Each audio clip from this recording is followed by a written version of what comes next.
guys, welcome to the channel. My name's John and I'm an RV tech. I've been in the industry for several years now. And well, basically, lots of customers are asking me to kind of put out some information just to talk to them about things. They say it's a great idea that I start a YouTube channel. So I don't know, maybe my maybe my personality will match with yours and everything will be great. At the moment, my first idea for a video is basically just to use the Copilot on my laptop and find out if what some top name brands are, worst name brands are, see if I agree with them, and I'll try to keep it short, probably within 15 minutes or so.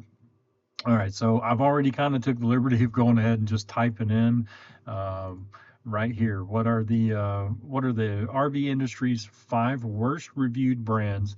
And let's just see if I agree with them. So after I asked it, it says, based on the most recent review-driven analysis and consumer complaint data from the sources you triggered, 5 RV brands consistently appear at the bottom due to poor build quality, high defect rates, and weak customer service. These are the brands most frequently flagged as worst reviewed. Okay, so 5 worst reviewed brands grounded in the search that I activated.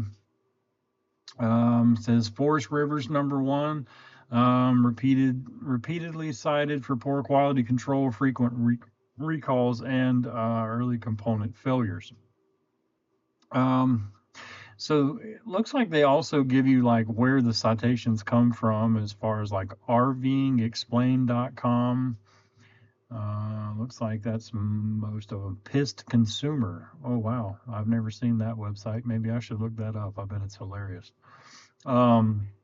Anyway, the first one is Forest River, first on the list. Now, honestly, Forest River has a huge line of products. So to see them and the poor quality control, especially with a lot of things that's been going on in the last several years, not really a huge surprise. Frequent recalls and early component failures. I'll say this about Forest River as far as their frequent recalls. I would personally rather have a company that says, "Hey, we made a mistake and we're gonna fix it for you. All you have to do is bring it to us and get it fixed," rather than just letting you, have a major safety accident or whatever in your camper and really ruin a vacation, having to go to like a hospital or something. So honestly, I don't know if I can really agree with the recall thing, but I mean, like I say, hell, they fix it for free, so it's not like it's a huge issue. But I mean, I think I've seen, the recalls pretty much in all of them. So um, I kind of understand that on the review side, because you bought a Forest River, you probably didn't buy a Coachman or a Thor or any of the rest of these that are on the list. So you have a couple of them in your campers. Yeah, it is what it is. And like I say, with like such a big broad band of products under their belt, I mean, hell, it's going to happen. Um, and I mean, usually recalls are not really due to like build issues. They're usually more like, they've bought a series of components that they've installed in a camper, and those components have failed or have an issue. Early component failures.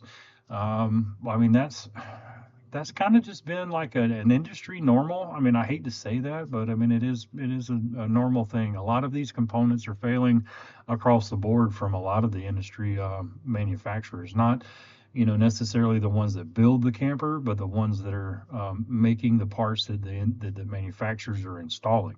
Um, Owners report leaks, electrical issue, and long repair delays.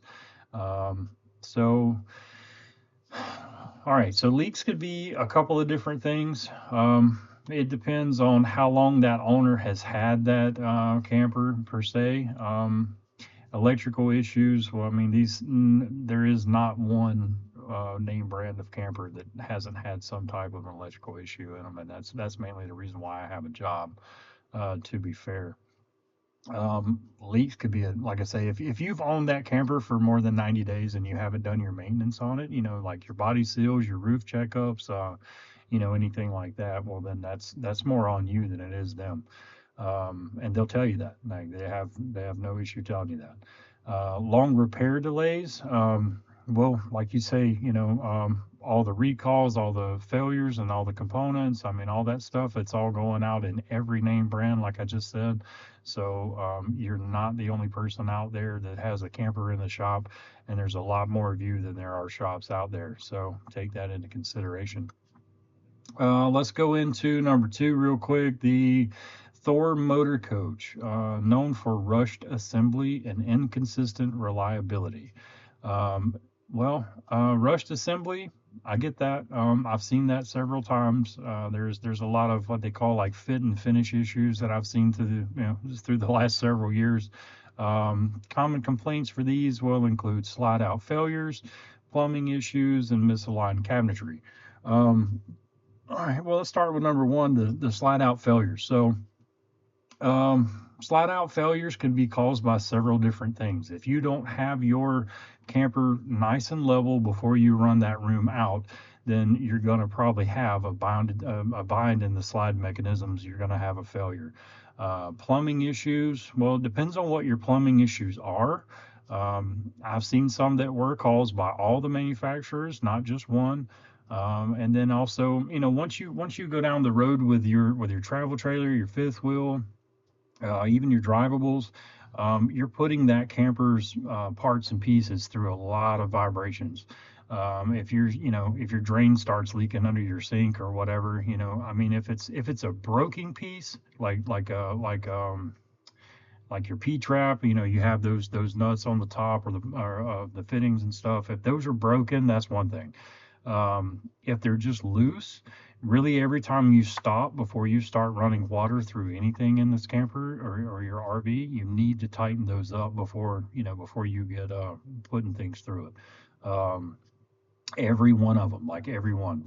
Seriously, run water through your bathroom faucet, your kitchen faucet. You need to make sure that those fittings are nice and tight, snug down at least. The misaligned cabinetry thing, I'll tell you this as far as the industry goes. If you ever walk in there with a Framen square, you're going to drive yourself crazy because there's nothing in any camper that's perfectly square at every possible angle. They get slapped together pretty quick. That's pretty much all the RVs. I'm not just going to trash talk one of these guys because they all fall in the same category as far as I'm concerned. Especially lately, it's been a lot of issues. Now that's enough of that. We'll go down to number 3. Okay, so Coachmen, a Forest River division, shows up on brands to avoid. List due to cheap materials and structural issues.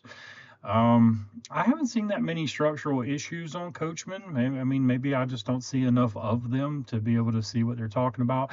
I am kind of, in one state out of, probably 48 or 49 that actually have campers on the property all the time. Roof leaks and weak construction are recurring themes. Roof leaks could be transferred back to a customer's issue. Like I said, if you're not up there on the roof every 90 days, you need to be checking your seals. You need to be checking your roof membrane. You need to make sure that you didn't drive under something, like low-hanging branch or whatever and tore the membrane, or, hit a tree limb on the way in and knocked your AC loose, or, you didn't damage any of the roof seals across your transition molds or any of your appliances up there on the top. Weak construction. Cheap materials, all that kind of stuff falls into the same categories for me. But honestly, cheap materials, show me one that has great materials put in it right now. As of 2026, I can almost guarantee you there is nothing in any camper that's really not considered, in my opinion, a cheap material. They're all pretty cheap. From cheap electronics to, press board material or whatever they call it, MDF or whatever it's called. It's all just, soaking up water and splitting, and it's crap.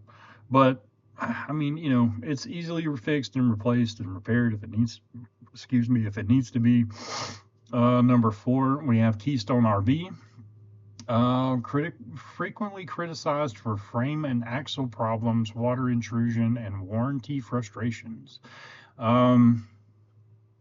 Hmm. I'll get into that one pretty good. I've got a few of those right now. I can agree with some of that.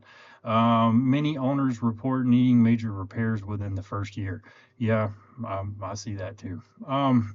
So Keystone RV, you see, you're gonna think like Cougar name brand. What's the other ones like?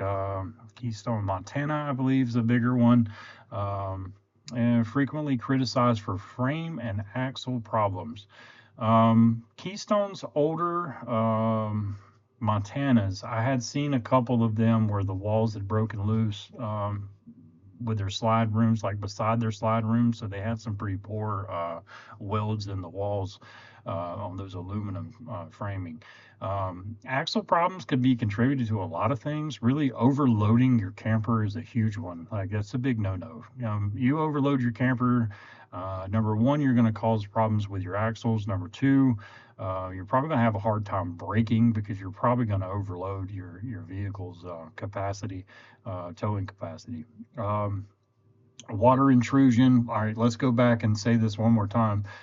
Maintenance on your seals, your roof, all of that. That's where your water is going to come in from. Intrusion being the key word there, means it's coming from the outside and coming in. You need to do your maintenance on your slide room seals, your wiper seals, your silicone around all of your compartment doors, your entry doors, all that stuff. Warranty frustrations.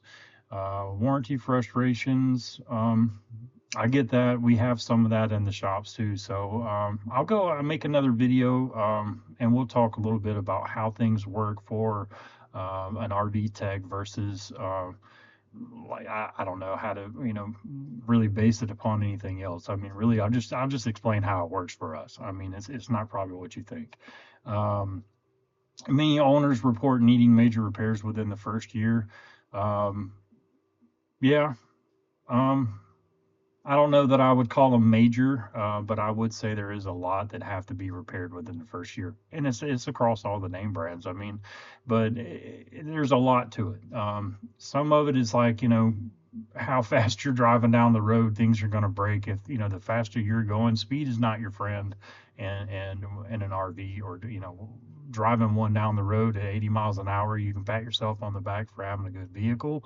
But the vibration that you're causing inside of that unit is not doing it any justice whatsoever. So a lot of the major repairs that need to be done are generally owner based.